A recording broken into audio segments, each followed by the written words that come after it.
ছয় আগরতলা মহিলা মোর্চা থেকে রাধানগর বাস স্ট্যান্ডের সকল টমটম ও গাড়ি চালকদের রাখি পরিয়ে তাদের মঙ্গল কামনা করেন বুধবার বিকেলে। উপস্থিত ছিলেন ছয় আগরতলা মহিলা মোর্চার সভানেত্রী ঝুমা বিশ্বাস সহ অন্যান্য নেত্রীরা।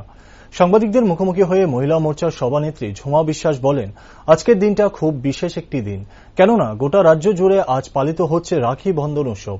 মূলত এর মূল উদ্দেশ্য হল সকল বোনেরা তাদের ভাইকে রাখি পরিয়ে এক বন্ধনে মিলিত হয়, যেখানে ভাইয়েরা যেন সুস্থ এবং সমৃদ্ধিপূর্ণ জীবন যাপন করতে পারে। অন্যদিকে সকাল থেকে ছয় আগরতলা মহিলা মোর্চার নেত্রীরা মুখ্যমন্ত্রীকে রাখি পরিয়ে মুখ্যমন্ত্রী থেকে আশীর্বাদ নিয়ে আসেন।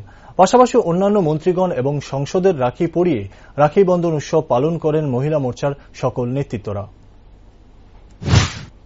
আজকে দেখুন, মূলত আজকে তো রাখি বন্ধন, যে আমাদের যে ভাই বোনদের যে সম্পর্ক, রাখি বন্ধন, ভাইরা যাতে ভালো থাকে, সুস্থ থাকে, বোনদের এই আশীর্বাদ সবসময় ভাইদের উপর থাকে। যে আজকে সমস্ত ত্রিপুরার মধ্যে রাখি বন্ধন উৎসব পালিত হচ্ছে। আমরা সকাল টাইমটা আমাদের মাননীয় মুখ্যমন্ত্রী ওনাকে রাখি পরিয়েছি। তারপর আমাদের যে সংসদ, রাজ্যের সংসদ কুমার দেব, ওনাকেও আমরা রাখি পরিয়েছি।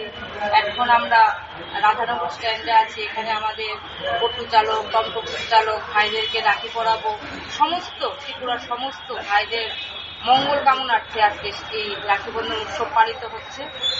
ভাইরা যাতে দীর্ঘজীবী হয়, ভাইদের পাশে যাতে আমরা সবসময় থাকতে পারি, সেই উৎসবে আমরা আজকে সব মহিলা মোর্চা, এখানে ছয় আগরতলার মহিলা মোর্চা আছেন, এমনি সভানেত্রী ছয় আগরতলার আছেন, আমার সদর জেলার মহিলা মোর্চার কমিটি আছেন, এখানে আমাদের ছয় আগরতলার মন্ডল সভাপতি শ্রদ্ধেয় হিরালাল দেবনাথ।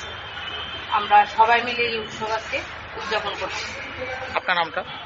আমার নাম ঝুমা বিশ্বাস, সদর জেলা মহিলা মোর্চার সভানেত্রী।